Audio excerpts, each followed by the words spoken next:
പട്ടാമ്പിക്ക് perfect future. Digital ഗാഡ്ജറ്റുകളുടെയും ഗൃഹോപകരണങ്ങളുടെയും perfect കളക്ഷനുമായി പട്ടാമ്പിയിൽ മൈജി ഫ്യൂച്ചർ. കാൽ നൂറ്റാണ്ടിന് ശേഷം മുണ്ടകൻ കൃഷി ഇറക്കി പരുതൂരിലെ കർഷകർ. 120 ഏക്കർ പാടശേഖരത്താണ് കൃഷി. പുനരുജ്ജീവിപ്പിച്ച വെള്ളിയാങ്കൽ ഇറിഗേഷൻ പദ്ധതിയിൽ നിന്നുള്ള വെള്ളം പ്രതീക്ഷിച്ചാണ് മുണ്ടകൻ കൃഷിക്ക് കർഷകർ മുന്നിട്ടിറങ്ങിയത്. കാർഷിക ഗ്രാമമായ പരുതൂരിലെ 120 ഏക്കർ സ്ഥലത്താണ് ഇക്കൊല്ലം മുണ്ടകൻ കൃഷി ഇറക്കിയത്. വെള്ളിയാങ്കല്ലിലെ ലിഫ്റ്റ് ഇറിഗേഷൻ പദ്ധതിയിൽ നിന്നും വെള്ളം ലഭിക്കുമെന്ന പ്രതീക്ഷയിലാണ് മംഗലം, കോടന്തൂർ, തെക്കേക്കുന്ന് പാടശേഖരങ്ങളിൽ കർഷകർ കൃഷി ഇറക്കിയത്. ഇപ്പോൾ മഴ കിട്ടിവരുന്നുണ്ടെങ്കിലും ഓണം കഴിയുന്നതോടെ ജലസേചനം നടത്തേണ്ടി വരും. വെയിൽ വന്നാൽ പെട്ടെന്ന് വെള്ളം വറ്റുന്ന പാടങ്ങളാണ് ഇവിടെയുള്ളത്.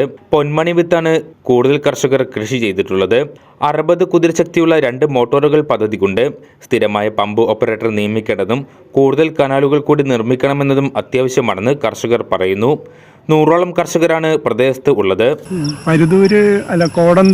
മംഗലം കോടന്തൂര് പാടശേഖര സമിതിക്കും തെക്കേക്കുന്ന് പാടശേഖര സമിതിക്കും ഈ വെള്ളിയാങ്കല്ല് ഇറിഗേഷന് വെള്ളം കിട്ടുന്നുണ്ട്.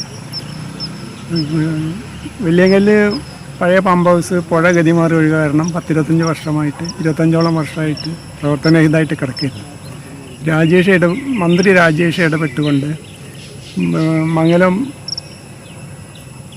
ഇറിഗേഷൻ പദ്ധതി വെള്ളിയാങ്കല്ല് ജലസേചന പദ്ധതിയുടെ ഉള്ളിലേക്ക് മാറ്റി സ്ഥാപിക്കുകയും ഇപ്പോൾ വെള്ളം പമ്പ് ചെയ്യാൻ സൗകര്യം ഏർപ്പെടുത്തുകയും ചെയ്തുകൊണ്ട് കുറേ കാലമായിട്ട് തരിച്ചു കിടന്നിരുന്ന എല്ലാ ഭൂമികളും മംഗലം തെക്കേക്കുന്ന് ഭാഗത്തുള്ള എല്ലാ പാടങ്ങളും കൃഷി ചെയ്യാൻ തുടങ്ങിയിട്ടുണ്ട്.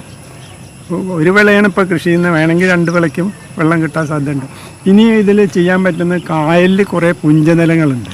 അത് ഈ വെള്ളം ഇല്ലാത്തതുകൊണ്ട് കുറേ കാലമായിട്ട് പറ്റിയിരുന്നില്ല. അത് ഈ വർഷം പറ്റുകയാണെങ്കിൽ മംഗലത്ത് ഇറിഗേഷൻ്റെ വെള്ളം കിട്ടുകയാണെങ്കിൽ പുഞ്ച പണിയെടുക്കണമെന്ന് പലർക്കും ആഗ്രഹമുണ്ട്.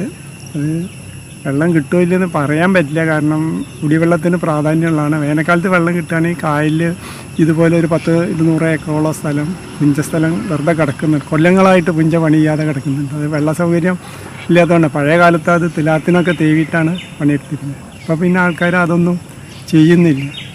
ഇറിഗേഷൻ വെള്ളം കിട്ടുകയാണെങ്കിൽ പുഞ്ച പണിയെടുക്കാവുന്ന ആൾക്കാർക്ക് പലർക്കും ഒരു താല്പര്യമുണ്ട്. ഭാരതപ്പുഴയിൽ ജലസമൃദ്ധിയുള്ള വെള്ളിയാങ്കൽ ജലസംഭരണിയുടെ വൃഷ്ടിപ്രദേശത്തേക്ക് പദ്ധതിയുടെ പമ്പ് ഹൗസും മോട്ടോറുകളും മാറ്റി സ്ഥാപിച്ചാണ് പദ്ധതി വീണ്ടും പ്രവർത്തിപ്പിക്കാൻ വഴിയൊരുക്കിയത്.